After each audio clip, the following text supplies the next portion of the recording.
So, hello, Judith, and welcome to the Wild Rose podcast. Hi, Megan. I'm so happy to be here for the Wild Rose College. It's wonderful. Yeah, we're so excited to have you. And we had a little technical difficulty getting here today, which I was curious to know. We've had a couple little issues. Our original date had to be rescheduled because we had that big ice storm where I live, and we all lost power for I was nearly a week without power. And then today we had a little technical issue with our recording program. And I know that in our discussion of getting this date and this recording together, there were some astrological considerations. So I'm curious if there was anything that you can see in retrospect that might have contributed to some of our difficulties.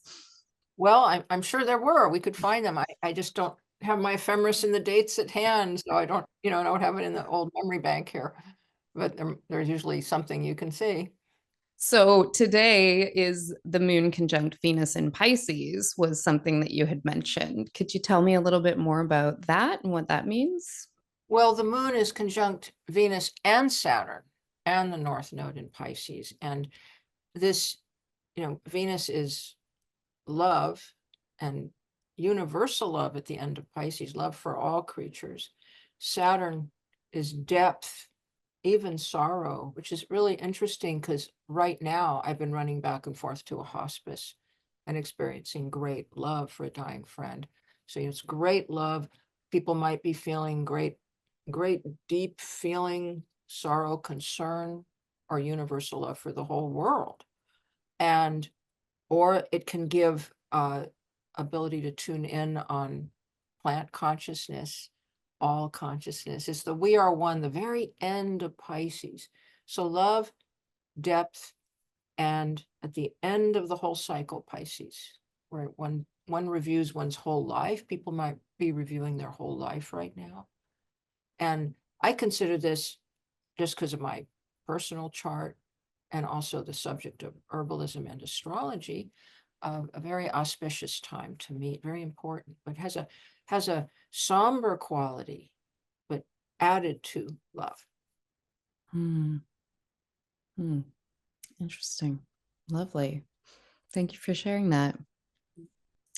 So I know, I mean, my understanding with astrology is, of course, it's a very interconnected subject and includes more than just our psyche or personality.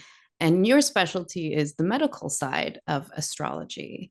So I'm very excited to be here speaking with you. I mentioned before, I've done some courses, I have several of your books, and it's been a really transformative subject for me in my own herbal practice that's really supported a very holistic perspective and way of seeing and interacting with the world. So I'm very curious about how you got into this as a vocation. Well, my father started showing me his charts when I was 3.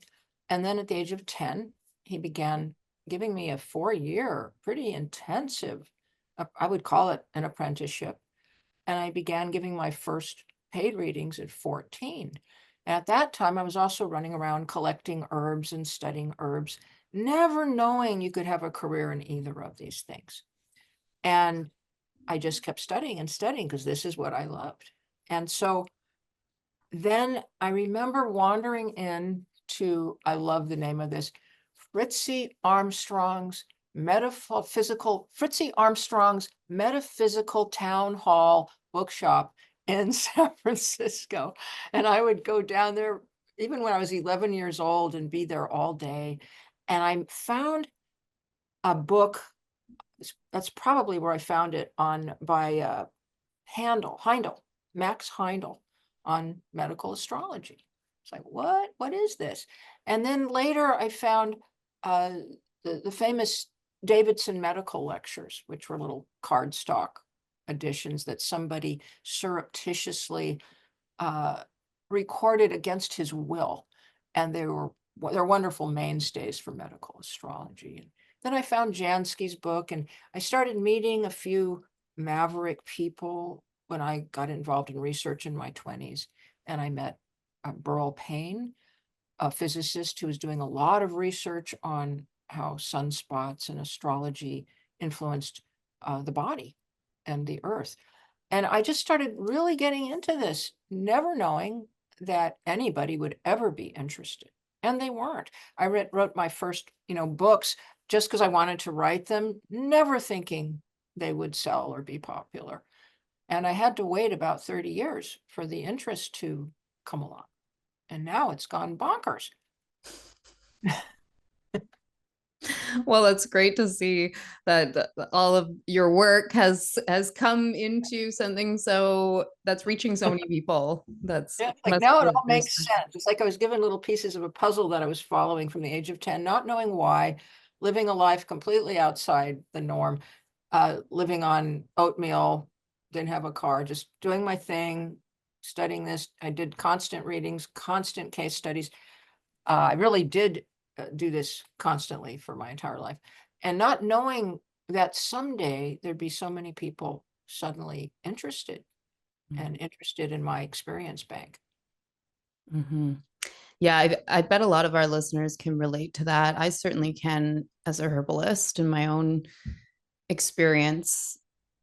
All the skills I have learned over decades and didn't really know what they were leading to or if they were leading to anything, and then to find myself in the learning more about herbalism and to yeah, not knowing that it could have been a career for so long, and yeah, seeing all those pieces come together, that's a very special thing. It feels a little faded almost. Yes, it does. It absolutely does. As if there was a design you didn't know about and somebody was leaving you breadcrumbs. It's like one of those fairy tales. And then, after 40, 50 years, oh, the breadcrumbs have led you to the palace. It's very strange. For sure. That brings up a question I have about, I it's my understanding from doing some courses and reading, uh, a fatalistic approach to medical astrology is not helpful in most cases, to go looking for problems or finding issues that don't already exist in the physical. But I am curious about outside of that and worst case scenarios, which of course could always happen, how much of astrology do you see having, is there a fate correlation? Is there a relationship there to Oh, that? yeah. There's different fates and there's different levels of fate. So some people have very, very flexible lives with a lot of decision, like, well, maybe they can, die when they're 50, or maybe they can die when they're 70. It's kind of up to them, or maybe they'll get diabetes, maybe they won't. And then some people have a fixed karma that they are going to have things they can't get out of. And some people, it is mixed. You get flexible, mixed, and fixed. And like I had somebody had a baby born recently, and I looked at the chart and I said, this chart is hinting at some intestinal issues. And so, just maybe not, but be on this one, be watching. And sure enough, the child has very severe intestinal issues that now at age of, 2 or 3 are becoming quite obvious. So sometimes you can be preemptive or very helpful. The whole chart is a template and it shows where your natural weaknesses are. We all have them, and they tend to hatch after 50 if you've been abusing yourself. But if you find your weakness and you start working on it, then it can go away. I always remind people of Wilma Rudolph, the great Olympic runner, and she won gold medals, and she had polio as a child. Now, how did a girl with polio become a great Olympic runner? She overcame her weakness and made it a strength. Mhm. And we all can overcome certain things, but again, it's variable. Yeah, that's a lovely way to approach using the tool of astrology as well. That might not be for newcomers to it, that might not be how they see it or approach it. Or I know some of the naysayers and critics and Yeah. skeptics also have, yeah, the opinions that don't exactly show the best qualities, the best ways we can use it. So, for those who are new to the concept, I'm curious how you might define medical astrology or explain it to someone who's very new. That's a really great question, Megan, because medical astrology and astrological medicine are two different things. So, I call my school the Academy for Astrological Medicine for a reason. So, medical astrology would be any cosmically related system that one can, you know, bring to the physical body.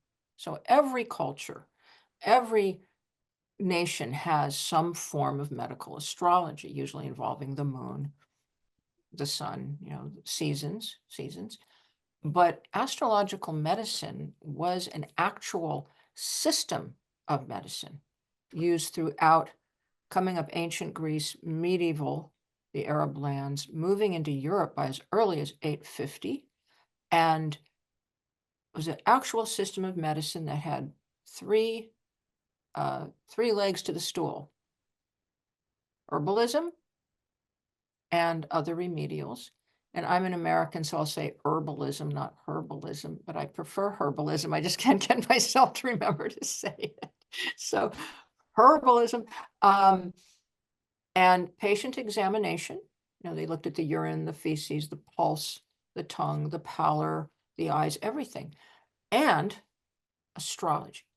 And astrology was the cherry on the cake, because through astrology, they would diagnose what of the 13 or 14 etiologies they used was happening. They would give a prognosis, and they would choose your remedials, whether they were an herb, a stone, something magical they would use, whatever it might be, a chant. Food, they used nutrition, and they could tell, which of these etiologies. And then one of the etiologies was called astrolic, meaning caused by the planets. So there's also an astral cause. And so that system of medicine, which is just as complex as Ayurveda or Chinese medicine or Unani Tib, was the medical system largely used in the Middle Ages in Europe until it started to die out between 1666 and 1700. It was actually forcibly suppressed. So, this astrological medicine system, how old would you say this goes back then? Very good question. I have to do a mini history lesson. So it has pieces. Pieces of the astrology part are the signs, the 12 zodiac signs, the planets, and the sun and moon, the lunar nodes, the horoscope involving 12 houses, which are directions in space, and also it's one type of house system, and also the aspects made between planets, eclipses, other things like this. And so the horoscopic astrology was formed in pieces. So its earliest pieces, which is really zodiacal man, the use of the zodiac, and it's called melothesia, or the assignment of the body zones, 12 body zones to the 12 signs. We have early traces found in the tombs of Ramses. I think it's Ramses V in 1150 BCE. There was a little different system than we use today. Then we find the system we use today. We find the first documented writings about from 30 BCE and more tidied up by Manilius between 10 and 30, around 14 Common Era. So that's when zodiacal man started forming. Everything else was coming together in the Hellenistic period. And we can say, from like between 400 BCE to 200 CE, the system got fully in place with even very profound writings on mental health by Ptolemy in 140 AD. So even by the 1st century, it was the system we use today was pretty fully established with most of the components. And then as we moved into the medieval period in the Arabic lands, the Persian and Jewish writers in particular were very dominant in translating and writing books on medical astrology, and a few Arabs as well, but it was a very dominant, this specific field of medical astrology, very dominated for some reason by Persians and Jewish scholars. And in this period, the decumbrature, which is the use of a chart for when the person gets sick, became very, very fully crafted. It was in full use in ancient Greece, as was the natal chart. They did use decumbratures and natal charts, but these systems became more refined, more deep, more traditions. And then as we move into, you had 2 periods for the medieval. We had the, well, I don't know how much you want me to get into the history yet. I mean, I'm happy to go for it. Yeah, this is Well, I'll go through very interesting. quickly the period. So we had the, the very ancient period where just zodiacal man was being formed. And then as we move into about 200 years, 200 to 0 BCE, the pieces are coming together. And then some really great writings are coming out, and assignments of metals and herbs to plants, herbs to zodiac signs and planets were really fully in place by the 1st, 2nd century. And we have a, the writings of, is it Thessalus did a booklet on the virtues of the herbs and assigning them to planets and signs. But so we have, in the medieval era, we have the Sassanid Persians who are translating all the Greek books in the first 300 years of the Common Era. And then we moved into the medieval period from about 777, when Joseph ben Tarik founded the School of Astrology in Baghdad. And we start moving all through the medieval period, many, many Jewish, Arab, and Persian writers. I've written articles on all of these. And then this starts matriculating into the universities of Europe. 850 Salerno, in the 1000s, Montpellier in France. And then it went crazy all over Europe for a number of reasons. You had the fall of Constantinople. I think that's 1453, I'm not sure. Then 1492, was it 1492 or 82? The expulsion of the Jews from Spain. All these people were traditional astrologo-physicians. They carried the craft, scrambling for their lives all through Europe, even to the north of Scotland. You had the Crusades bringing some of this material back far earlier.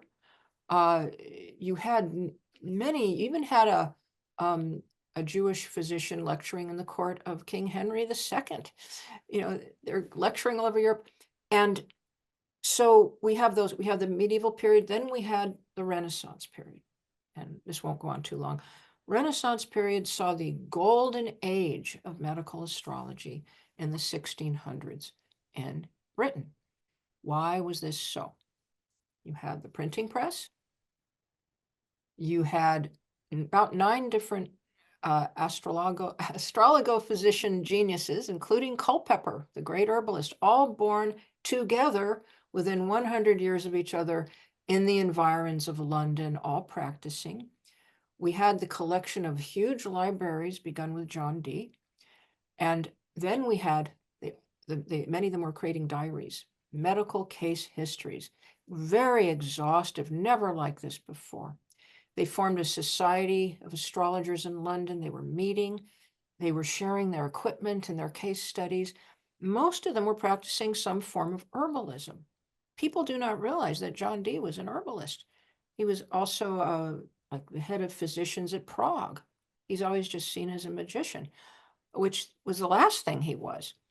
That was like a reputational job done on him later. The Culpeper, now this is very important. Culpeper wrote 3 books in 3 years, including the complete Herbal, and he wrote Culpeper's Complete Astrology that's a reworked name. And he wrote The English Physician, I think it's called. And he was writing the complete system of astrological medicine in 3 books. If they had been kept in one title, we would have astrological medicine today. Why was he doing that? To save it.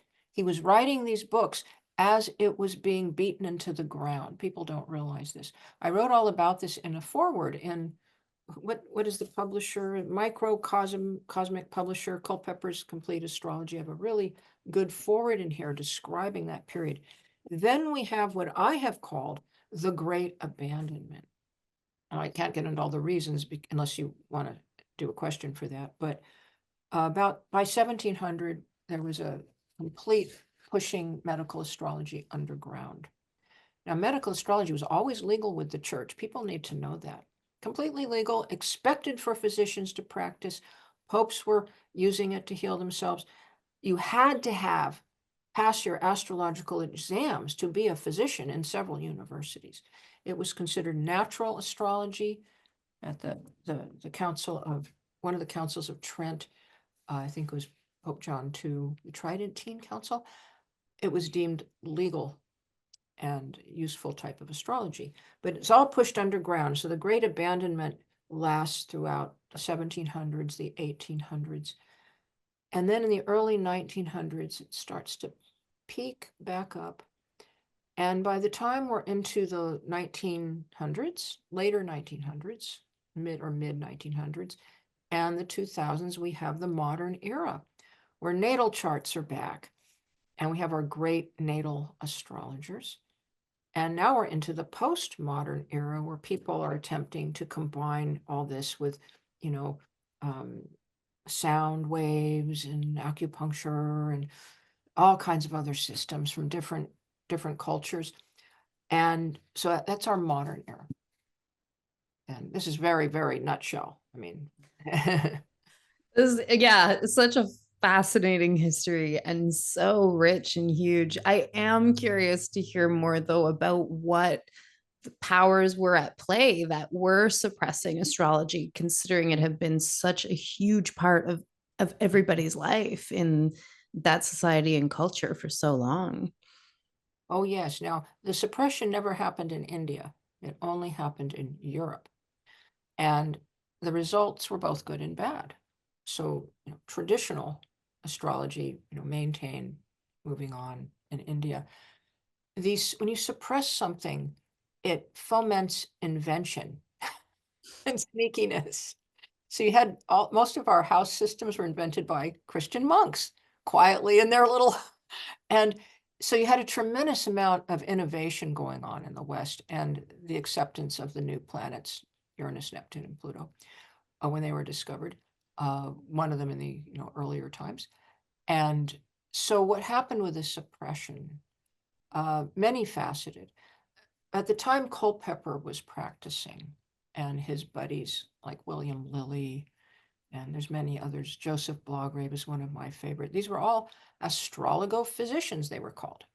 They were practicing this system of medicine. And at this time, the Royal College of Physicians had formed, and they were using similar methods, but they were trying to shut down the people's physicians like Culpeper, who angered them because they were charging low fees, not using Latin, going right into the streets and healing people, looking at their charts. And they were just trying to shut them down. So they twice scrambled up charges of witchcraft against Culpeper. He's lucky he lived. And John Dee also got thrown into the Tower of London, by the way, 100 years earlier or 50 years earlier. So you also had them teaming up with the scientists. So there was the Enlightenment was beginning. They discovered the sun was no longer the center of the universe. Astrology always had what the great astrologo physician Saunders called its carping critics. Always had these. And so the carping critics and the scientists and the Royal College of Physicians teamed up. So, okay, the sun's no longer the center of the universe, so therefore astrology doesn't work. And Galen got the anatomy wrong, the father of medicine. He got the anatomy wrong. He didn't understand the liver, all this. So therefore, all previous medicine must be wrong. And therefore, medicine and astrology were joined. Astronomy and astrology were joined. Therefore, they threw out with a fiendish effort. I mean, it was just like, book burning. They wanted to get rid of the whole system. It was also threatening to the Royal College of Physicians, which is sort of like today's FDA. In the 1400s, late 1400s, the English tried to, I think they succeeded in banning female physicians. So they were at this, it was a mutual attack on herbalists and astrologers. King Henry wrote the Herbalist Charter to protect all herbalists and root crafters of the realm. Queen Elizabeth was a great protector of astrologers and herbalists as well. But that died with King James. He was out to, get people dead.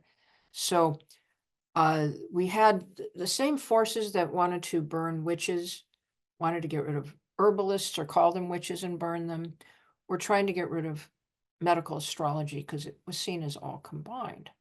Not necessarily combined, because astrology is more like electricity.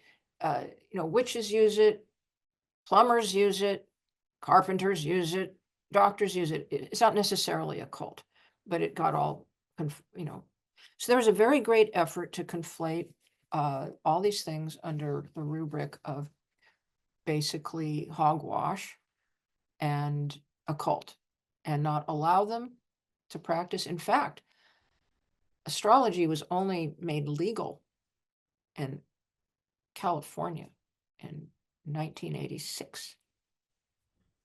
Wow. So Yeah, that legacy of oppression lived on for a long time. I practiced under it. We had people going to prison. Two ladies were dragged off to prison with all their books, old ladies, when I was practicing in California, right before it became legal. Wow. Under the vagrancy laws. Under most of the United States, it was not legal till the 80s. Isn't that amazing? It is. And it's it's quite fascinating too how quickly something can become suppressed and the public opinion on it completely changed. Because if my understanding is, correct, many people, especially people in power, were relying on astrologers as advisors for most of history, even quite recently and current day. I know Ronald Reagan famously had an astrologer that he was consulting with, and many other. There's that old saying, millionaires don't use astrology, billionaires do. I don't know how true that is, but that just goes to show that there are still, even to this day, many people who are consulting regularly. So that is interesting how quickly, and for several hundred years, then it was really an underground movement. So amazing for the people to keep that alive. Yes, under great duress. In my time, it was considered a disreputable career. I could not openly declare that's what I did at parties without strong reaction. I tried that a few times. You could not announce that what you did, and with most people, it was people would send proxies to have readings. it was, and we have to give obeisance to Quigley, Mrs. Quigley or Miss Quigley, who was Reagan's astrologer, because she was very good. Very good. And I once saw her on an interview, and they tried, as they always do, to make fun of her and pull her down. And she stood up. This was right on television. She stood up. She was in her 60s. She smoothed her beautiful outfit down, and she said, "The interview is now over." And she walked off stage. Great. Great deal of dignity. And I've seen her chart. She really knew what she was doing. Yeah, there's really, similarly, of course, with herbalism, as they are quite hand in hand and have been in history. We just owe so much to those folks who carried those traditions on through the last few hundred years of real active suppression. So much gratitude.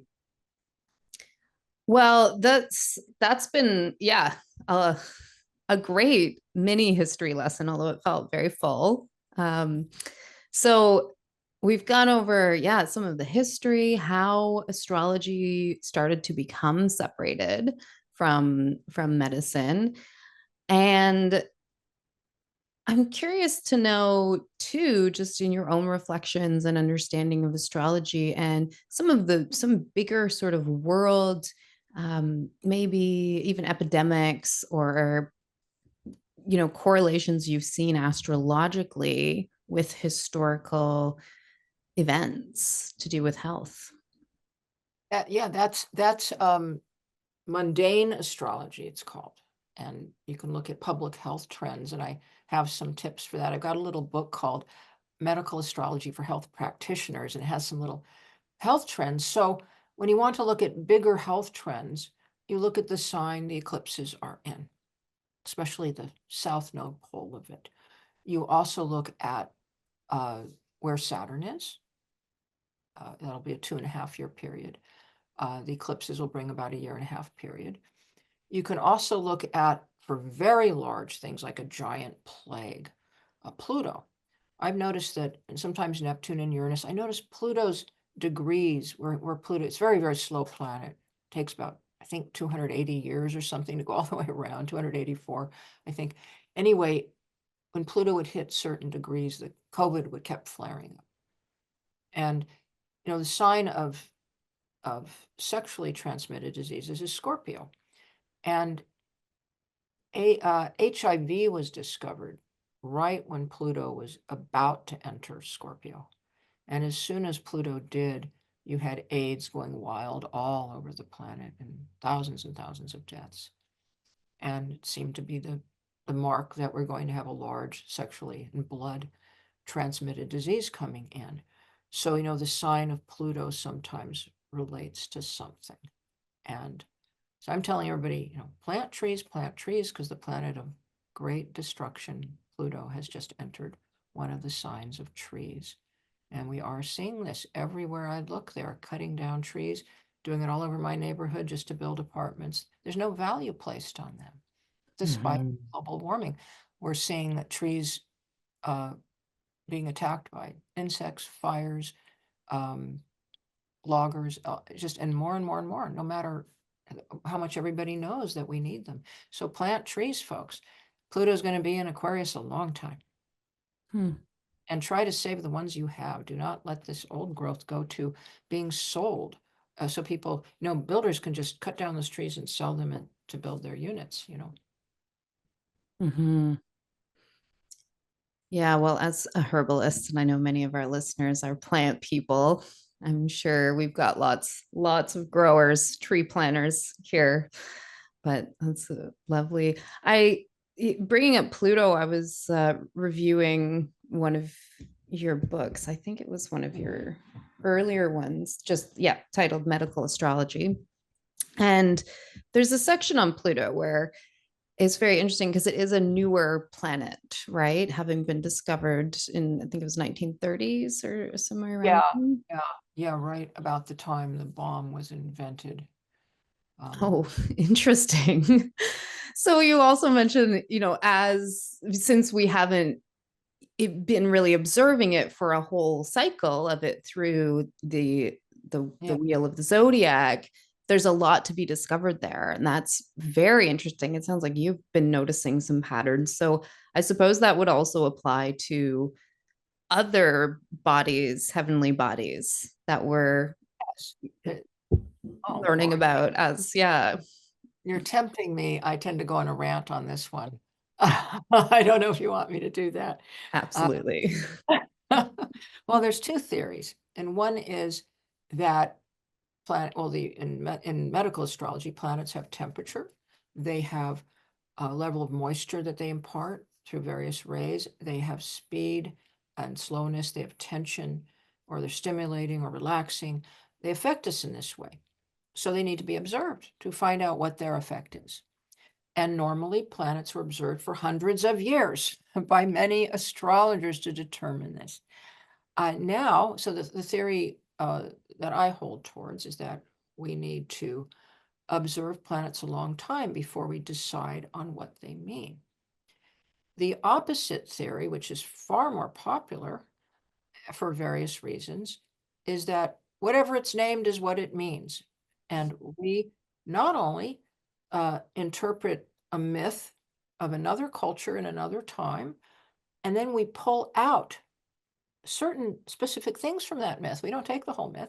We decide what they mean. We decide that's what the planet means before it is properly observed by at least 10 years by a lot of astrologers. This happened to Chiron. This is happening to, Arison said, no, I mean, their meetings were declared immediately, and people run with it. So is this, which is right. Now, if enough people, if say we discovered that there was a rotating bathtub in the sky, and we decided that it would represent, we could decide it represented dirty water, we could decide it represents bathing and cleanliness, or we could decide it represents the porcelain industry. That's how they do it with these. They just pull something out of a myth. And so, well, let's say we decide it represents hygiene. Okay. And if several hundred astrologers use it this way for a few years, it creates a thought form. Thought forms are quite real, and occultists study this, and therefore it will represent hygiene.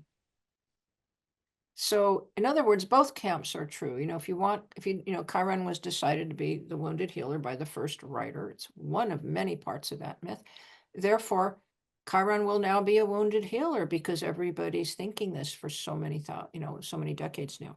But what is Chiron's real physical, psychological influence on people that's not determined by a writer? Usually gets a book out within a year. So that has yet to be seen, and there's been a number of serious research projects on Chiron. Now, Chiron is a funny one because Chiron is a tiny ice ball comet. People thought Chiron was a planetoid, and they went absolutely wild with this. And then they just went on and what's puzzling, Chiron's not even in the ecliptic plane all the time.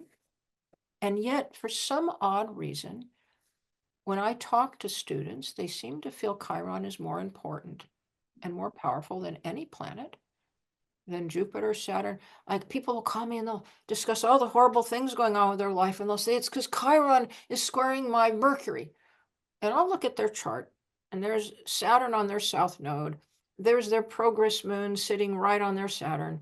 There's Mars right on their ascendant. There's all these really big things describing what is going on in their life, and they're blaming it all on Chiron. And this just continues to happen. It's the most popular planet. How did that get going? And it's a puzzle to me. But so I know the Magi Society did a lot of research on Chiron, real statistical research, and they're real serious people. And they came up, I heard this hearsay by one of their members. I cannot vouch for this, it's hearsay, but he said that they found out that Chiron had more to do with marriage than anything else. So, I've always been I spent 10 years in the statistics of astrology and studying earthquakes and genetics. I like hard copy reality, but I can see how both camps would work. One through thought forms, by one or two people telling us what the planet means after a year or two of its discovery, with no really good research, by the way. That would hold forth with the NCGR, or what are its influences? Does it heat up the body? Does it affect your gallbladder? Does it affect your spleen? Does it have an affinity with your feet? Does it have any effect on the physical body at all? And this is very, very important. And there is a way to find this out. There is a way to find this out. Conjunctions are the strongest aspect. Our problem is now we've a tainted jury. Everybody thinks they know what Chiron means, but what you would do is you wait till a client had Chiron exactly conjunct a planet. And you have to know what all the things that planet means, like Venus rules copper, estrogen, love, sisters, cats, peaches, strawberries. a system of affinity, all strung together through vibration, like music. Everything ruled by Venus. Venus is sweet. Venus rules sugar, sugar in the blood too. So Venus is very sweet, makes people pretty, and musicians and stuff. So when Venus, say Chiron comes to Venus, it's going to mean something slightly different for everybody, but you find out how is it affecting Venus. You get 10 astrologers, real good astrologers, studying this for 10 years. That's how they found the meaning of Neptune, by the way. The Rosicrucians got a group going. Then you meet, you find out if you have matches. Is Chiron really creating terrible circumstances when it hits a planet? You do this with each planet, and now you'll start finding out what this, and then you also, once you see it there, then you say, well, is there anything else in the chart that could be causing this? Is Saturn squaring the Venus? Was there just an eclipse over Venus? Then you have to rule it out. You're looking for pure effects of a tiny ice comet. And what could it be doing on your planet? And then we'll know what the real medical and physical influences of this planet are. But to date, Megan, this has not been done. It has been done for all the other planets because of history. Right. That's specific to the newer planets, you would say, because like Venus, named for Venus, which is the archetype of those, yeah, those beautiful things. And then Mars, of course, is the warrior and has those archetypes. So those ones seem to check out. But yeah. okay, so that's really interesting to hear. So, and with the thought form, also fascinating too, almost like the self-fulfilling prophecy. We're manifesting these meanings for these. It's very relational in a way, which is kind of neat. But yeah, I like the other side of that too, of but what are we actually observing if we don't assign a meaning from ourselves? And that's an important part. Yeah. Is it okay to say for a while, I don't know what that planet means? Mm-hmm. Astrologers don't seem to want to wait these days. They want to know immediately, and they let the first lecturer, or what I'm noticing, I'll hear the lectures, I'll read the articles, and they never say, this is a hypothesis. They say, this is what it means. I'd be happy if they just said, this is my hypothesis, because the young astrologers just take this as truth. And we need to say, this is my idea. It's unproven, but let's look at it, folks, and not just be the one to determine its meaning for everyone. Mm-hmm. I see a similar thing happening in the on the herbal side of things with flower essences these days, which have become very popular, and I love them as an incredible medicine. However, I've noticed looking, Bach did his flower essences that have a long history now of use and practitioner feedback and has been fairly well documented. But there are millions of other flowers that people are now making essences with, which is fantastic, wonderful, love to see it.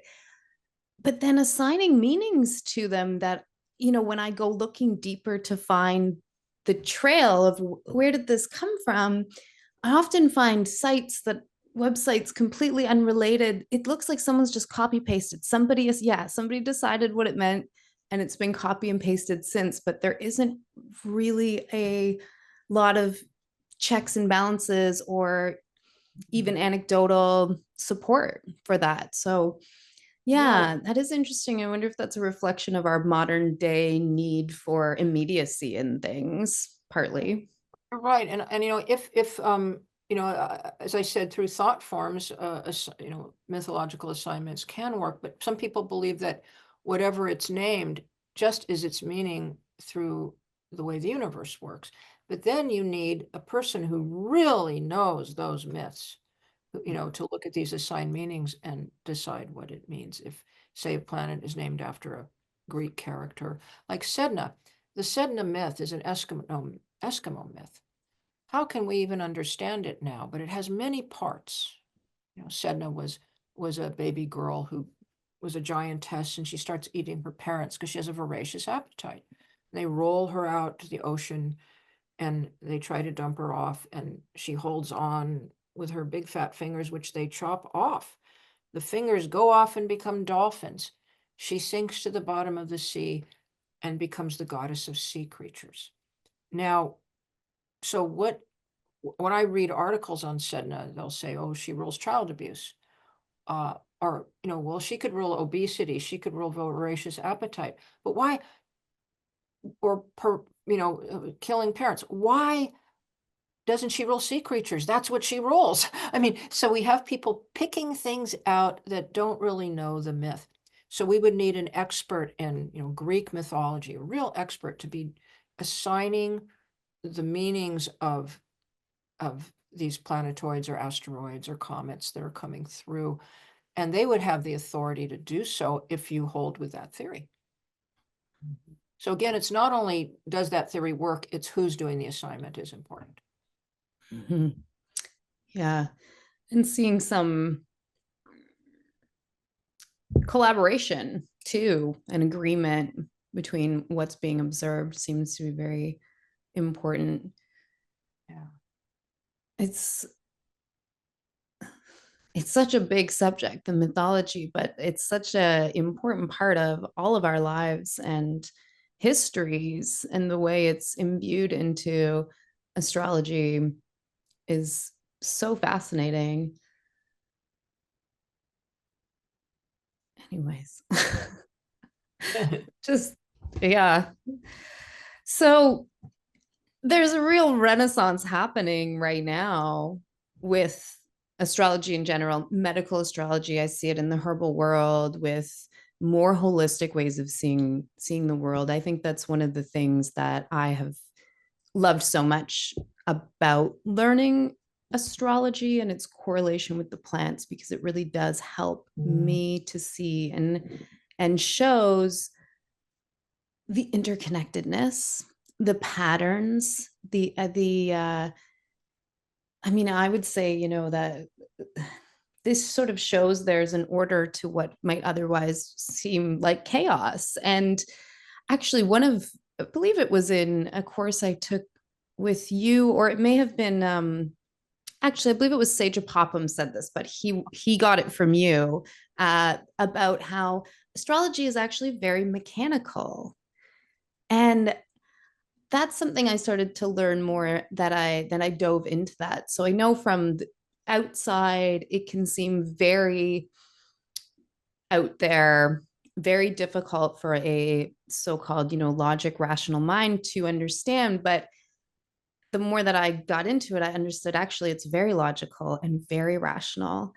I also had a background in studying geology, and we also studied space weather when I was in school. So that rational relationship between what's happening outside off our planet and how it affects us was something that was very obvious to me. So this next step to the less visible to our measuring instruments, but I would say quite visible to, like, we can observe that things are happening, isn't a stretch for me anymore. But I know it is for many people. And I don't know about you, but I get tired of trying to convince the skeptics. But I'm curious if you have anything to share from your years of experience with this, that just to help open anyone's eyes up a little bit, if they're not, they're a bit skeptical of astrology in this.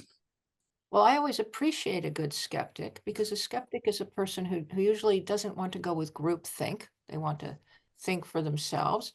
And I have a natural skeptical nature myself. That's why I did 10 years of astrological research. So I will ask them if I'm confronted with a hardcore skeptic, and I will say, how long have you studied the subject? And the answer is almost always, I haven't. And that they have an idea of astrology. They got an operational system in their head that there's just something that they think astrology is, that they were told. And because they're usually highly intelligent, I'll say, well, you don't really know what we're doing, a real astrology. You're looking at pop stuff or whatever you're thinking, or you're conflating us with, what the press does and everything, people with pointed hats and so forth. So I once was asked in the back of a car, someone said, "What do you do?" And I said, "I'm an astrologer." She was a psychologist, and she let out a loud guffaw and said, "Do you wear a funny pointed hat?" At the top of her lungs, embarrassing me in front of the entire, like 6 people were in the car. So this is how they think. So I say, "How long have you studied the subject?" And then I say, "Well, why don't you study the subject for a year or two, enough to be able to do some charts and see if they work or not, and then come back to me and we'll have a discussion." And then I feel that you're a worthy debate partner if you still are skeptical. I will respect your opinion because you know what you're talking about. But right now, if you just don't believe this thing called astrology works, well, let me ask you this. Do you think the sun has any influence on your life? Do you think the lunar tides, which pull the entire ocean, have any effect on your life? Are you aware, which they never are, that there's been at least five astrological research projects that prove there are astrological effects on the physical life, that actually prove that you can no longer run around saying astrology has not been proved? Are you aware that 3 astrologers, including myself, were able to match 5 charts with 5 biographies and win a skeptic's exam? Now, if we could do that, astrology works. That was not by chance. It's very hard to do that. And they usually aren't aware of anything, but they just think it's stupid and insipid and a fraudulent thing, and they haven't really given it any thought. So I awaken their skeptical mind to question and think, because that's what they do, and see what happens there. I love that. It seems like, yeah, leading with curiosity and encouraging them to continue to be curious, which is always Yeah. an excellent approach. If they're a hardcore skeptic or a religious skeptic, it is a religious standpoint for some, nothing will convince them. Nothing. Because Hmm. it's hardcore standpoint. And so, but if they really are a genuine inquiring skeptic, you can show them things to look at. Mhm. I did know about the experiment of matching the 5 charts to the biographies. That was really interesting. I'm curious about where we can find, if anyone's interested, the astro that as well as the other research projects that were done. Oh, well, on my website, we actually have that posted somewhere as a little PDF of that article where the skeptical press went in print our success, the NCGR did. And it was 1989, I think. My 2 research books, they're compendiums of the research we did. It was replicated, published all around the world, are up on books at Academy. So it's Academy for astrologicalmedicine.com. And they're also at Judith Hill astrology.com. And right now, one of them is out of print. The other one, I have a few left. I make them in cardstock, and I send them out. I'm hoping to make ebooks.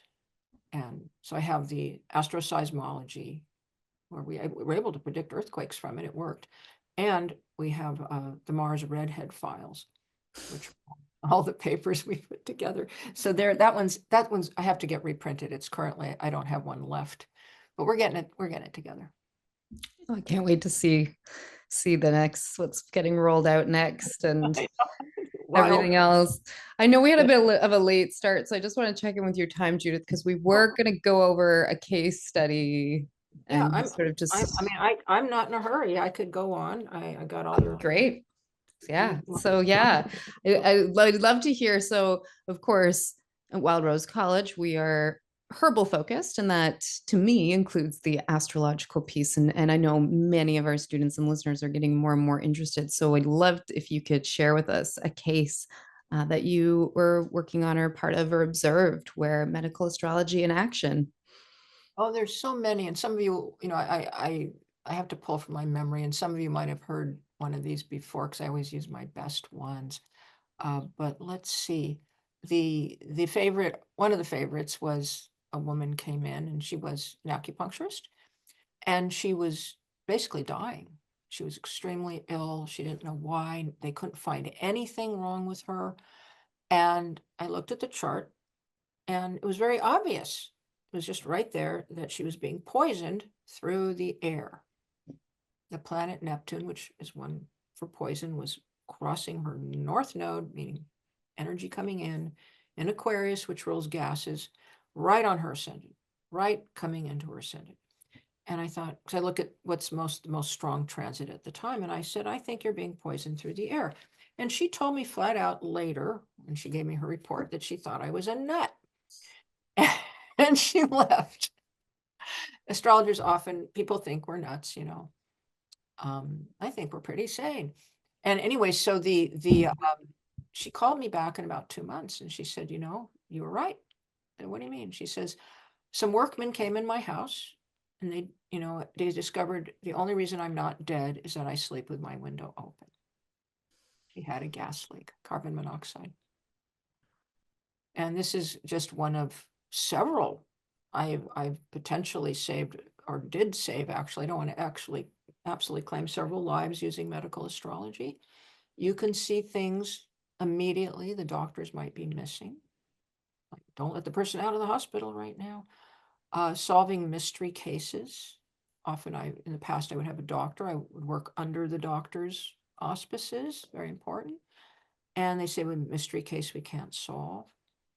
The chart will show the seat of the problem or give a prognosis.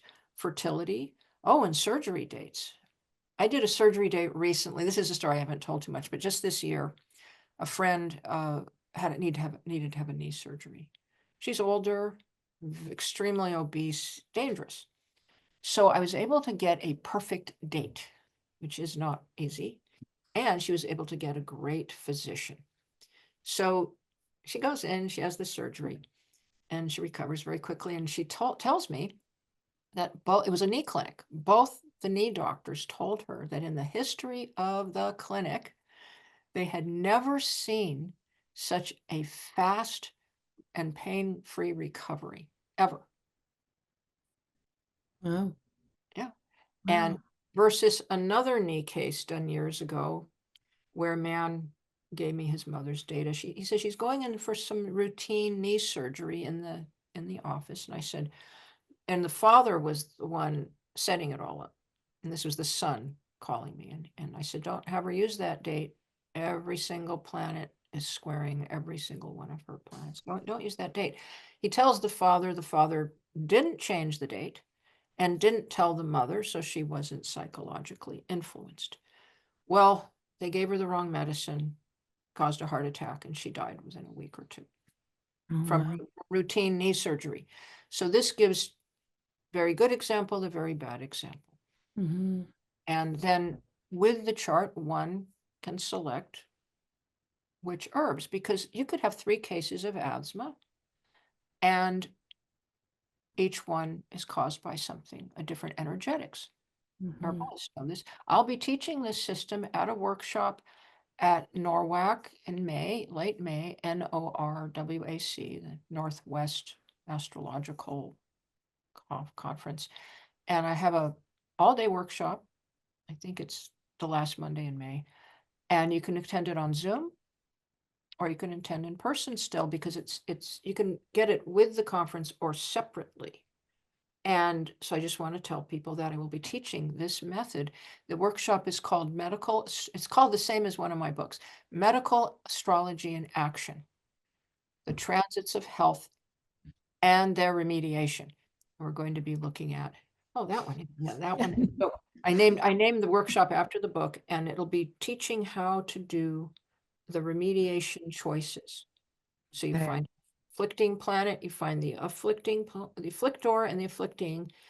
You look at the energetics, what herb or stone or nutrient or food might be appropriate in this case. Do you offer that course through your school as well? Because it may not have this episode published before that conference. We offer all kinds of courses through the school, including a major bundle called Remedials, which includes our entire herbal bundle. So we have how to use the moon for herbal crafting, how to do herbal administration is another course through through astrology. We have a course called Astrological Herbalism Decoded. And we have we have a wonderful course by Matthew Wood and myself on the 12 medical sun signs and their herbs. I'll teach the first hour, he teaches the second hour, and it goes 12 sessions. And we have lots on herbs. So so you look in the remedials bundle, or you can look through our a la carte. And we also have medical astrology bundles 1 to levels 1. We have all levels 1, 2, and 3. We have a la carte, and we have all levels in bundles as well. We also have a monthly medical astrology forecast that we're doing next Tuesday, that we show people. It's a tutorial how to look at the changing web of planetary lights and how these affect the body. And we use a lot of herbs on that one, on medical astrology. I know this is definitely inspiring me to get back to my medical astrology studies. I did do the sun sign course that you and Matt Wood did. That was really quite fascinating. And yeah, it's so much to learn, as is every wonderful subject. So I look forward to continuing to. But yeah, you've certainly inspired me, Judith. And with using the as a tool for herbalists, medical astrology, astrological medicine, it's so lovely. I first came across it myself when I got interested in spagyrics and herbal alchemy. And then of course that opened up a whole wild dive into a deep and fascinating subject. So that the astrological timing for preparing the medicine became a big part of my own practice, and one that can be very difficult to stay on top of at times, because you can get so specific with timing, right? So for our herbalist listeners, what do you have any tips or suggestions for certain placements or signs, or a good moon sign, or anything, like just some basics for when they're making their medicine? Yeah, there's very basic rules. You have to get a copy of Zodiacal Man. And I actually make these. I make these wall charts that give you all your where all the body parts and what they're done and what they do, and other wall charts. But once you know the 12 body zones, so the rule is, the basic rule, there's several basic rules, is you can, anytime the moon is going through its sign, the sign that rules a body part, it brings more fluids, brings more blood, brings more electromagnetic currents. So say when it's Aries, you're getting more blood to the brain. Those tends to produce eye strain and headaches in some people, pulls energy away from the opposite sign, the kidneys. Now, so it's ideal for bringing nutrients to the eyes and brain, unless you have swelling. Then you wouldn't want it, and you'd never use it for surgery to those areas, never. But you use a sign that's training it, a fellow sign of its element. That's one quick thing. Another thing, which was very popular in Renaissance times, if you're making you want a remedy for moistening, you make it under water signs. You then throw the mark into water when you're done, and you administer it under a water sign. You can also get the moon conjunct Venus, which makes it moister still. If you want a drying or stimulating herb, say you're making some cayenne, you really want, or you want it warm and stimulating. Maybe you want rosemary. You pick a fire sign. You then make, you pick your herb. You can make your herb, or you can administrate your herb under fire. And then you throw the mark into a fire. This is how it was done. And another tip, I have these in all my books, how to do this. And another thing you can do, if you want a very specific influence, say you want a strongly, let's see, say you want a bone building herb. You want a really good bone builder. Wait till the moon is conjunct Saturn, or good aspect to Saturn, especially in an earth sign. Like we're going to have one coming up in May, the moon in Capricorn exactly sextiling Saturn while the sun is in earthy Taurus, trining the moon. That's beautiful for making your, we're going to talk about it on Tuesday at the medical astrology forecast.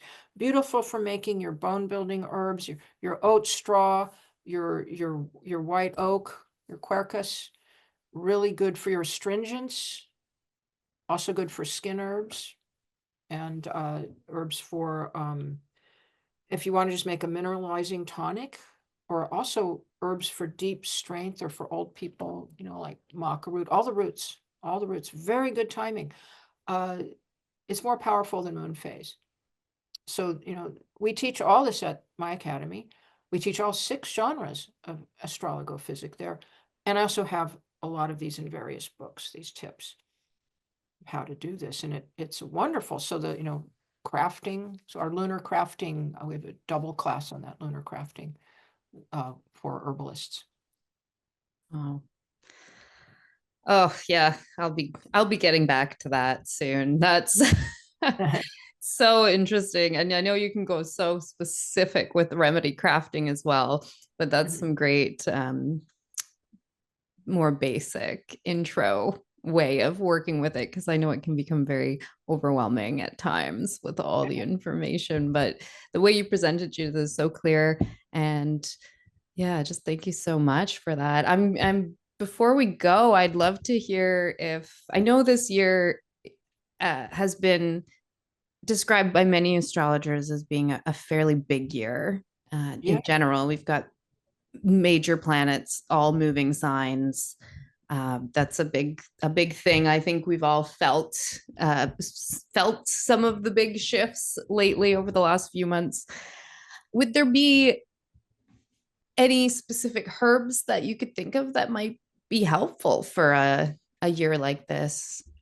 Well, hypothetically, we have to say hypothetically, um, we're seeing Saturn coming into Aries very soon. I have to look it up. I believe it's at the end, very, very, very end of May. Neptune's always there. This puts an emphasis on the head, the brain. Saturn tends to be cold or harder on circulation. This could hypothetically be more preemptive to amassing toxins in the brain, dementia, glioblastoma, or pressure, more migraines or more glaucoma. So there's many herbs that help to reduce the potential for stroke. Could really go up. We could see a lot more stroke cases. So, there's melilot, there's various herbs that will, in these hypothetical cases, will reduce, if you see it happening in your practice, see, more pressure to the head or eyes, or more cataracts, or I notice people having very, very, very intensely active dream lives the last few weeks after Neptune, the planet of dreams, entered the sign of the brain. The South Node eclipses have entered Virgo, which is, our medical systems are falling apart. But Virgo rules all the upper intestinal organs. It can mean they're a little less efficient, or they're weaker. A little digestion, there might not be enough pancreatic enzymes, or maybe the liver is getting more sluggish. And so you want to look at, what's going on. If you're seeing more and more people having digestive issues, this might become much, there's a certain month or two I can see when this will be much more. But I get a sense you need to end the interview soon, but I wanted to read you a quote from the 1600s, because you asked me about a favorite quote when we weren't online. You asked me about a favorite quote that's famous from the great herbalist Culpeper. And he said, "A physician without astrology is like a pudding without fat." And puddings were savory in those days. And you asked me, was this a common sentiment in his time?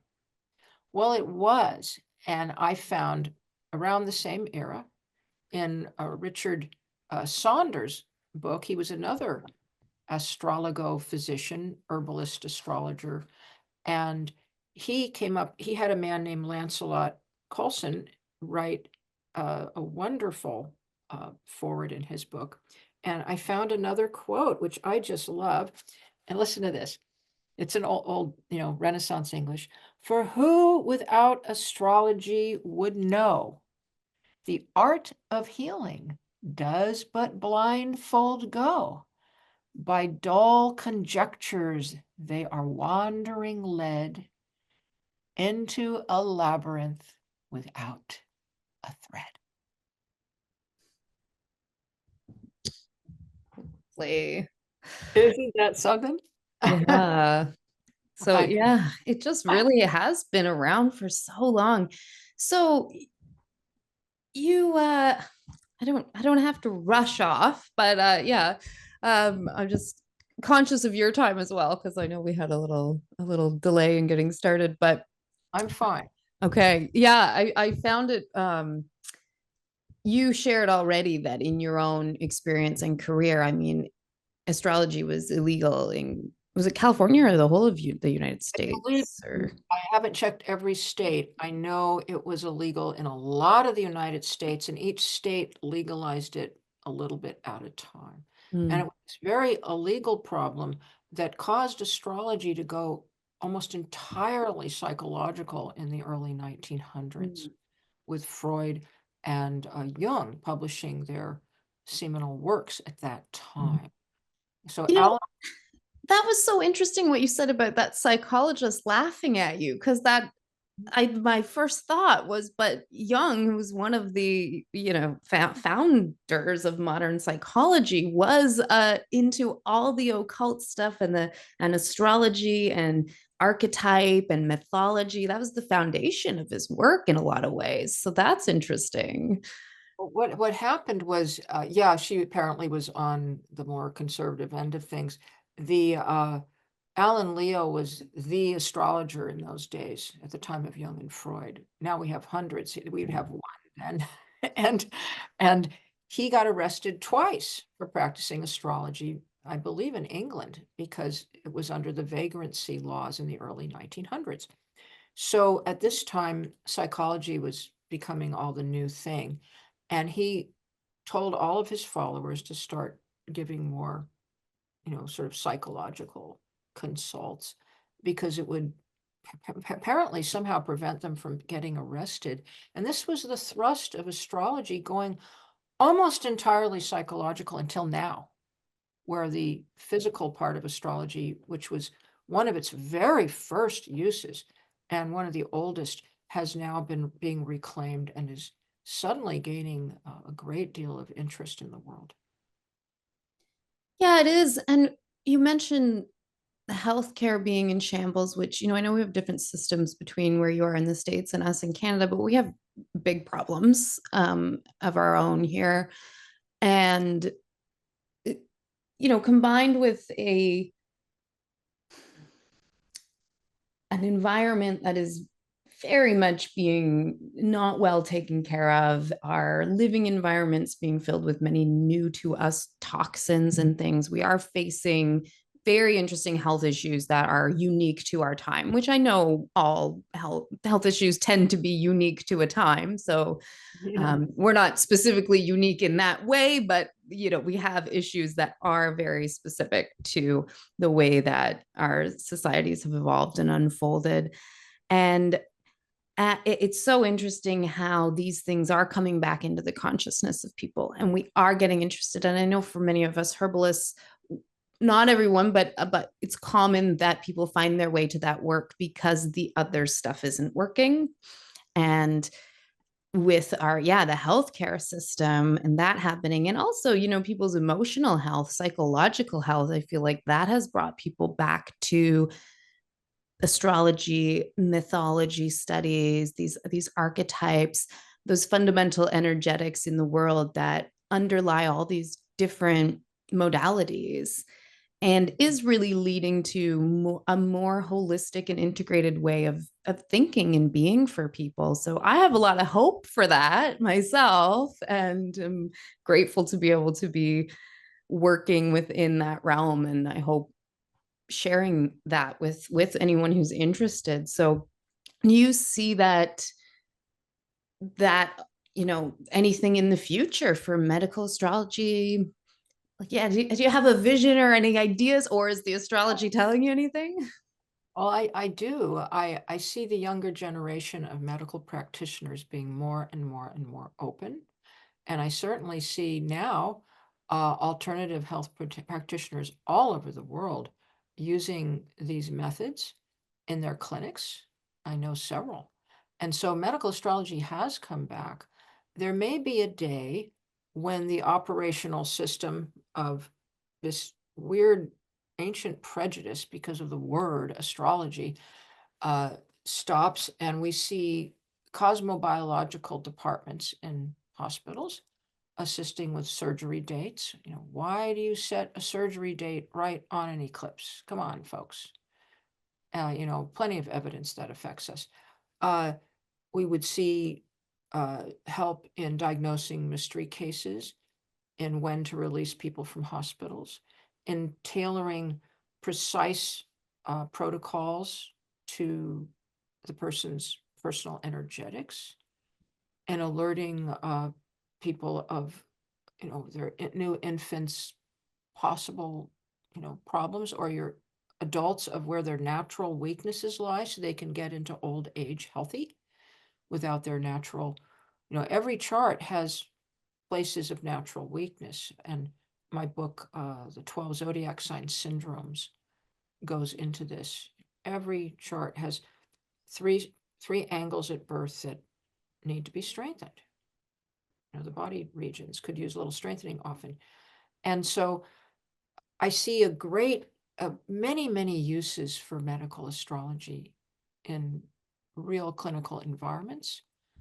But to get into the medical establishment, this old operating system has to be dropped. And with it, the idea of human centricness. You know, we have human chauvinism. You know, everybody's yearning for more connection with life. That's partly why we're seeing the interest in astrology. It does connect you more. But we also, the scientists are suffering from a couple of things. They cannot seem to recognize that time has quality, not just quantity. This moment feels like no other moment. They also can't seem to wrap around the idea that that distant object has anything to do with you, because in their operating system, I heard that word recently, the mental operating system they subscribe to and can't get off the track. You're looking at, you can't see oneness in the universe. If you start to meditate that all cycles are circles and all circles are cycles, and everything is cycling and circling around, including every atom in your body, and everything does it in a cycle of 12, which was discovered by Arthur Young. And I worked as his astrological assistant for a year right before he died. He was the great physicist who designed and invented the Bell helicopter. He was an astrologer, deep thinking scientist. He had the Institute for the Study of Consciousness in Berkeley.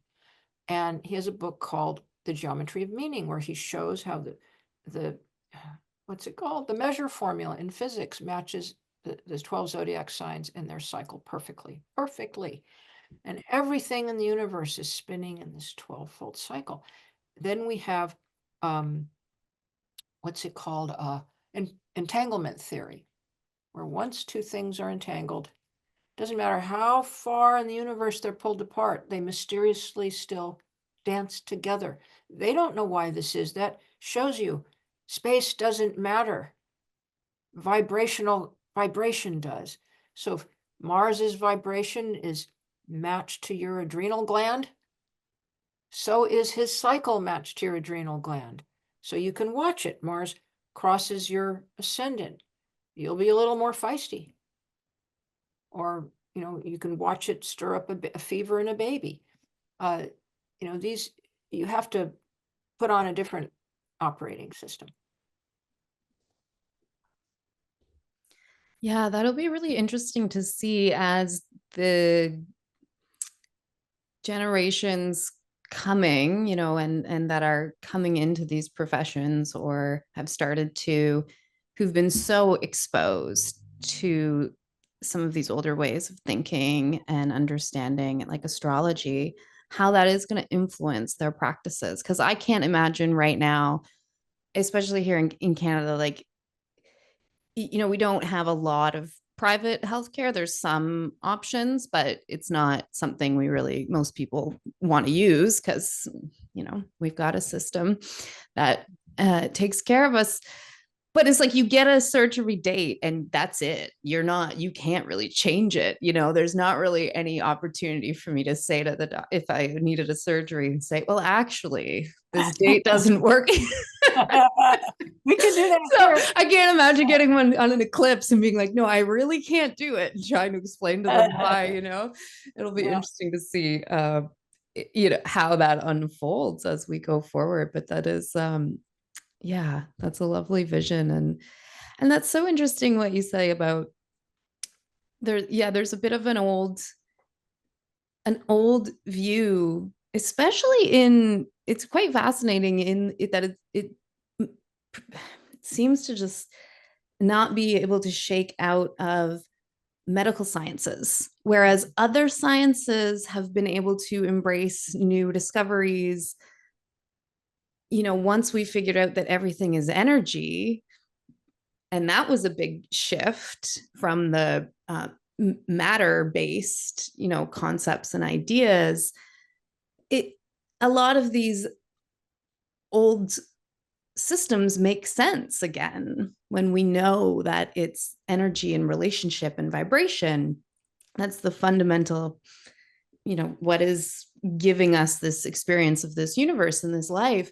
But medical science has such a hard time embracing that in anything other than diagnostics, it seems, right? Which is where they do use that for MRIs, X-rays, things like that, but not in actual healing and not in actual supporting of health. Well, they're reinventing the wheel. They now have chrono medicine. They're working. They're suddenly realizing that time matters. So they have this chrono medicine and chrono oncology where they're using time, and they realize the sun and the time of day seems to matter with how well you respond to medicine.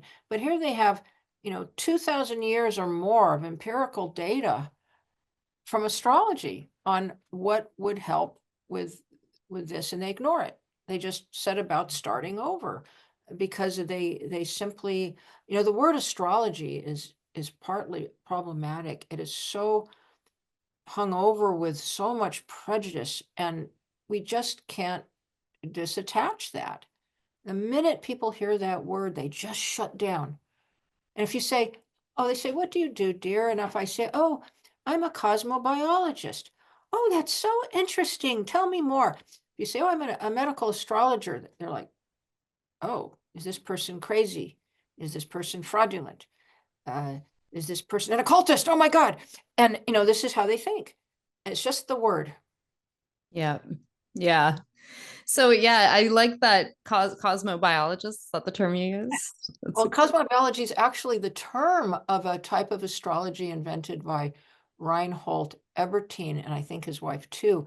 So I can't really use the term, so I'll say cosmos biologist. I'm a cosmos biologist, and it's what we are. We're a cosmos biologist, and it's a real science. We are watching it work. Do you know that Burl Payne, the physicist I knew, he created what he called affectionately his moon gun, and he would point a telescope at different planets, and he would collect water, just like in homeopathy, in flower essence. He would make a little funnel and collect their light into water all night, which he would give. He did experiment, gave to various people, not telling them which planet it was or which was a placebo. And I got his paper on this, and he found that Venus water gave people sexy dreams. Mars, would you know? Mars water kept people up all night. Eclipse water, I think, made people nauseous. I think he did that. So he had some direct correlations with what the planets were known to do. This was one of his many fascinating astrological experiments. And so we have this amazing, it's a science of light. In astrology is called in India the real term, the term they've used for 2,000 years is Jyotish, the science of light. The word Vedic astrology started being used in Berkeley in the 1970s. The problem with this term, there is no horoscopic astrology in the Vedas. There is none. Zip, bupkis, nada. There's just a few tiny, seemingly astrological comments. That's it. There's no houses. There's no signs. There's no aspects. There's nothing we call a horoscopic astrology. There are hymns to the different planetary gods and descriptions of how they look, like seated on a lion. So it makes the astrology sound much, much older than it is.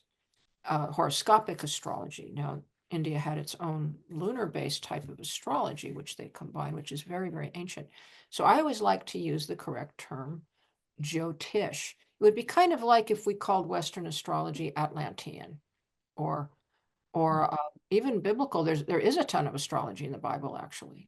That's really is right there. But again, not horoscopic astrology.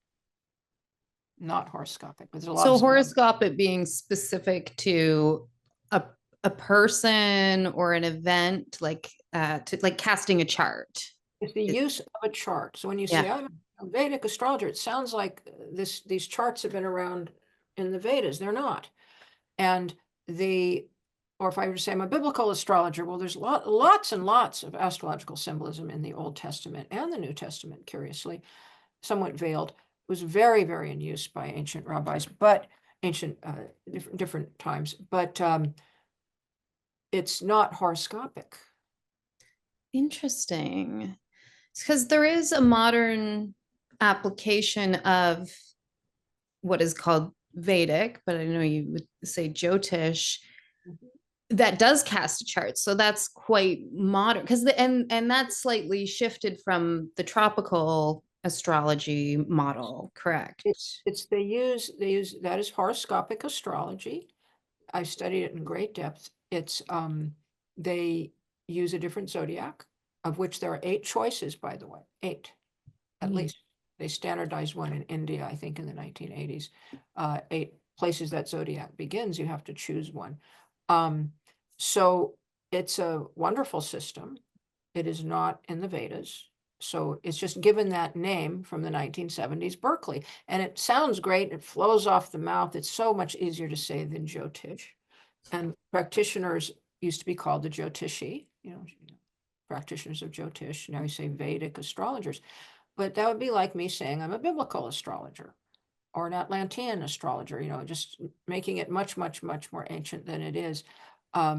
So I like to be accurate, but I just like to, I use Jyotish, I use Western. I find they have most wonderful remedials. They have techniques the West doesn't have. The West has techniques they don't have. And they're equally wonderful. They're equally good. They have a different approach, to things, because one came up. They have different historical backgrounds. They were not persecuted. The Jyotishi were not persecuted in India. They were part of the Hindu religion, whereas the astrologers in the West were extremely persecuted, off and on, some burned at the stake.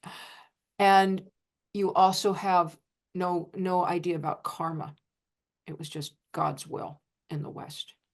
So you bring in more karma, reincarnation theory in the East, which I love. Both systems have tremendous remedials. The West went crazy with herbal remedials and magical remedials, like talismans and things like that. The Jyotish have many fine remedials. They specialize in upaye, which we teach at the academy, which is the study of gem prescriptions for planetary antidotes. Very powerful. It's a system that got a little bit lost in the West. We do have our gems. The West is better with nutrition astrology. There's astronutrition. So you have, once you get advanced, it's nice to take the best techniques of both. But the approach is very different. If you're coming from a Hindu lens of reincarnation, karma, sort of a different outlook. like both systems interpret the north and south node of the moon. They're what they do the same way. But in the West, the north node is good, the south node is bad. In the East, the south node is bad, the north node, either way.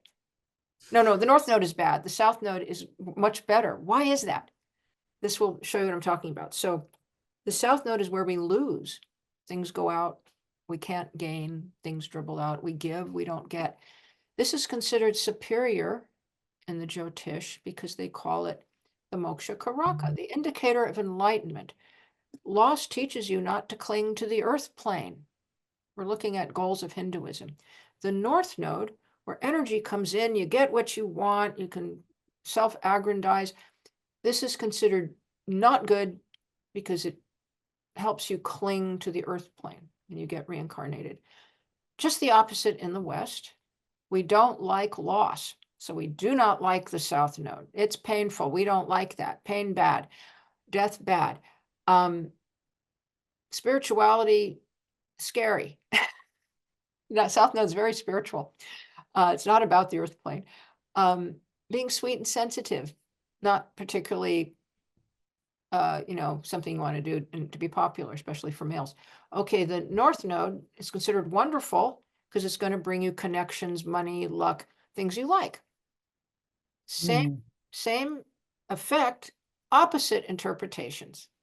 I wrote a whole paper, I have a book called The Lunar Nodes where I go into differences between East and West for the first, part of the book. And so both systems are good to study. But the system we know as astrologophysic really reached a great pinnacle as we moved from the Arabic countries into Europe. And for herbalists, it's the easiest to study. It's also usually if you're Western herbalist, useful in your culture. It's used in Ayurveda, but not part of their canon, the same way as in Unani Tib, the Persian medicine. They have a canon. So in clinical Persian medicine, Unani Tib, in their major book by Ibn Sina, astrology is not there. Four element theory is there, but four element theory is not astrological. It goes through all systems. But still, I've talked to some practitioners around the side. Several Ayurvedic and Persian medicine practitioners do use horoscopic astrology. It just didn't get into their clinical, classical medicine. But it sure did in the West. It went down a different route and got up in the West. That's so interesting. Yeah, I love that explanation for what might be perceived as a paradox is really actually a perspective. Yes, exactly. So, cultural perspective is very different. But I find both systems they're very, very close. They use a lot of the same methods. They do use different zodiacs. That being said, there are plenty of Western astrologers that use the sidereal zodiac of the Jyotish. There are plenty of Jyotish that use the Western tropical zodiac. I have had many clients from India over the years that want to come to me. And so it's a matter of perspective, and whatever system you use a long time tends to work very well for you. You sensitize to it. Yeah, I've mostly studied the tropical zodiac myself and have always been fascinated by other systems, although I don't know them very well. And there's a Chinese system as well that I only know the very surface, but seems quite fascinating too. And even in traditional Chinese medicine, there's a very similar energetic framework, but there's always these slight little differences. Or I think it's more maybe that we lost the ether as a fifth element, where they didn't lose that. So, but it's sort of sometimes said they have another element that we don't have, but I'm not sure. I don't know enough about that to know if that's entirely true for different things. But speaking of different things I've heard about astrology, one that comes up, which I'm sure you'll be able to quickly debunk if it's a silly question, but it's as the tropical astrology is seasonal and based on really our relationship to the sun. Some folks have asked the question, because of the difference of the seasons in the southern hemisphere, does that change the way you would interpret someone's chart if they are in the southern hemisphere because of the tilt of the earth? That is an amazing question that has not been sufficiently studied. Uh, I probably asked in my lifetime 2 Australian astrologers that, and they have not changed it upside down and find it works very, very well. So the question is, are astrological effects of the zodiac being caused by seasonal influences, or are they being caused by something else where the Earth's tilt wouldn't matter? The only way to find that, because if it's seasonal, then you should turn it upside down. And so the only way to find out would be to study charts of lots and lots of charts, timed charts of people born in Australia. And with now see if they fit. Now I've been working on all kinds of I'm publishing them, studies, tests to prove astrology works. I don't think it would be that hard. It's very hard. Astrologers are usually given tests that are designed to make them fail. They're not given as an astrologer actually works. And when you are given that, you can pass it, but you have to have the right people taking the test. You can't just have anybody saying they're an astrologer. You have to have somebody for these advanced tests that has experience with people in the office looking at them, really getting to know them for maybe at least 10 years, be very conversant with medical, vocational, and physical, that's physiognomy, how people look, and natal and transit astrology. Now, there's not too many that can do that. But if you get people properly who have the credentials to take these tests so they aren't going to fail, and then astrologers are all branded, then you give the tests the right way. Astrology can, I feel, easily be proven. And I just did a show on athletics and astrology, sports astrology, to show the different types of charts that go in for different sports. And it even amazed me what we found. And I came up with the boxers were so different from boxers have to like hitting people. And they have to be really, really tough. And these are lifetime boxers because they have to take a huge amount of punishment. Can't be always having hurt feelings, You have to really be tough. Their charts were so different. And you have to be, your adversarial career. They were incredibly different from, say, synchronized swimming, where the whole object is no ego, 100% harmony, doing everything together, beauty, balance. And the charts couldn't be more different, or to swimmers. It's absolutely astonishing example. Anybody would agree, the 2 most decorated swimmers on Earth are Katie Ledecky and Michael Phelps. Both of them are double water. I couldn't get a time chart for Ledecky. Both of them have rather weak Saturns. Saturn is the Earth plane.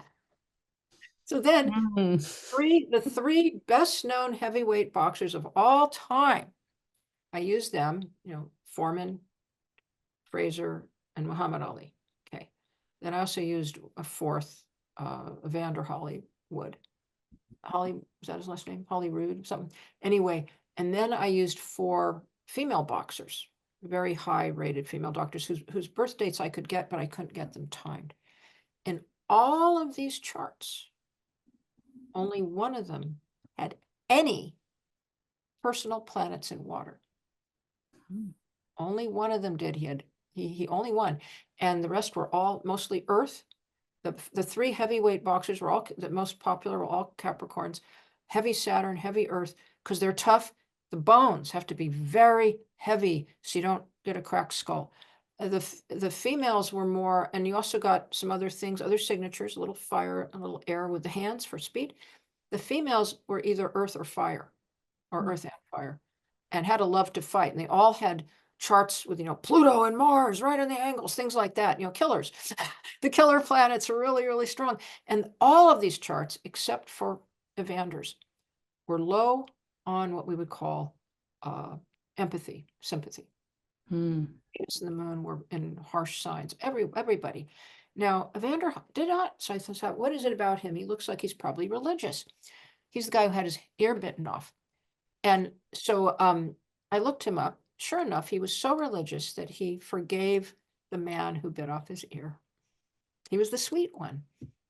And he had a bit of his chart showed that secretly he was very sweet and religious. Moon in Pisces, moon in, I think it was moon in Cancer, trine Jupiter in Pisces. I think that's what he had.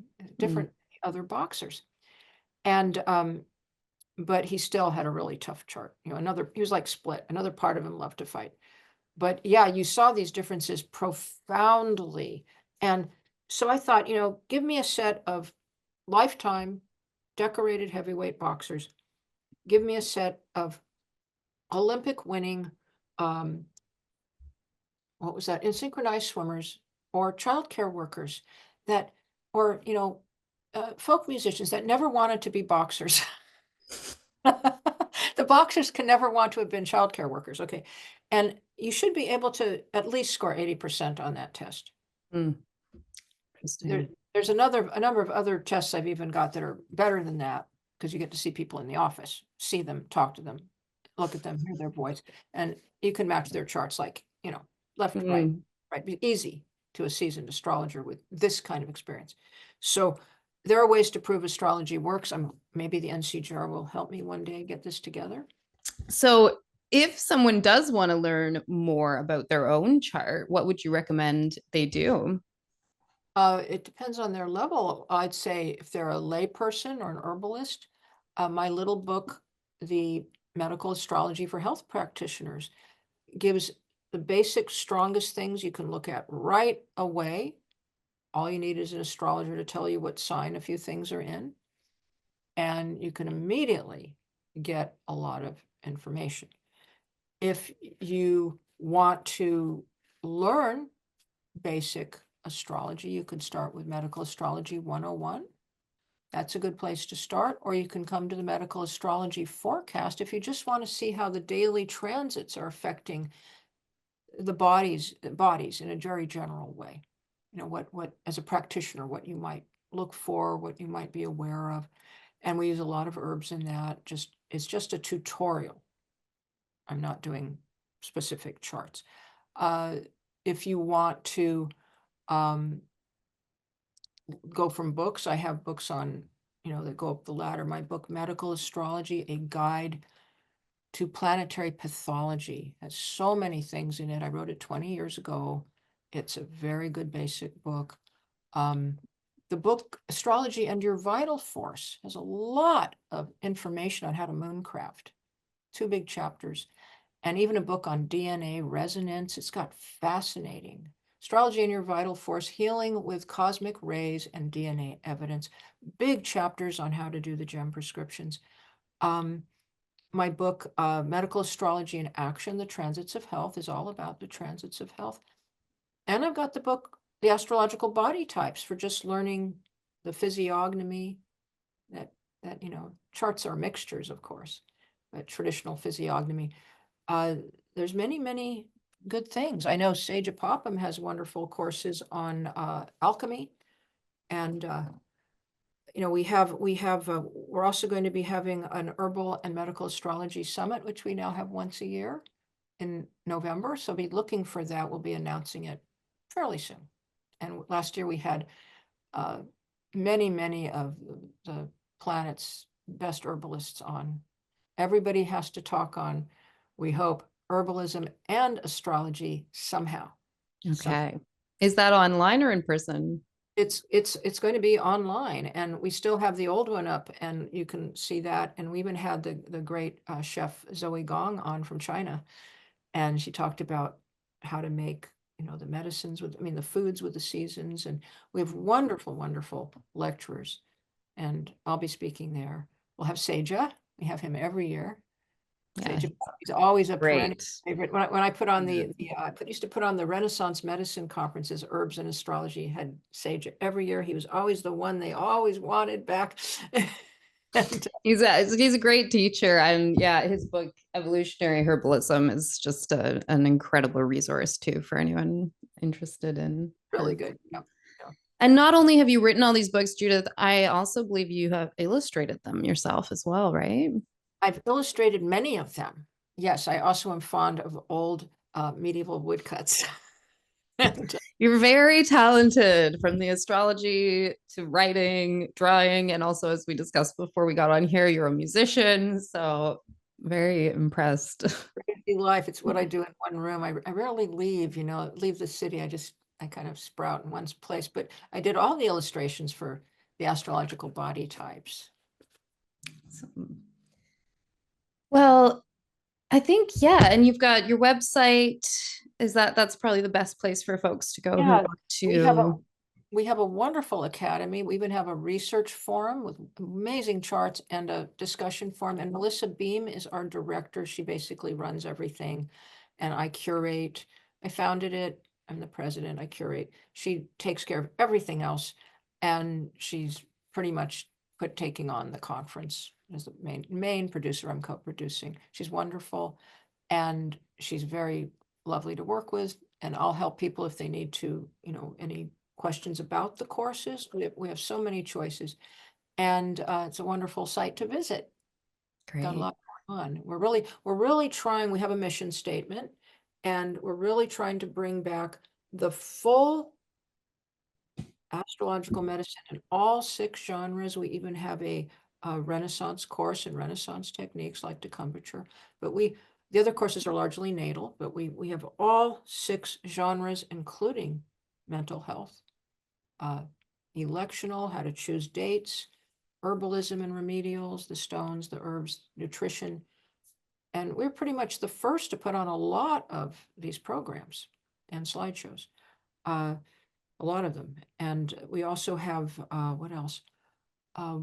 Courses on basic astrology, just how to learn astrology, and we have a whole we have choices for lay people, always shown by little red cherry. We have red cherries, green apples, and red apples.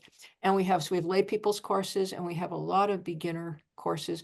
And we also have just some extremely, affordable, old audios, some like our monthly forecast is, I think it's $20 a month, and it says it's an hour. It's always 2 hours. I'm a talker. Great. Well, I'm sure a lot of our listeners will be heading over there and checking out these offerings. This has been such an incredibly interesting conversation, Judith. I just thank you so much for continuing on to carry on that wisdom and practice and sharing your experience so generously. Oh, well, Megan, and it's not Megan. I hope I've been pronouncing it right. Yes. Megan. So it's been very lovely. And I'm just thrilled that you asked me. And it's such a joy to see so many people becoming real clinical herbalists. And I can see that you are one, all those little bottles. Yeah. And Spagyrics too. yeah, and I've got my herbal, what is it? There it is. It's on the floor right now, but Dominican Herbal College. But yeah, I love to see a nice, neat, clean office. That looks just beautiful. Well, thanks. And yeah, thanks again for joining me today. It's just been a pleasure. Yes, it has. Thank you so much.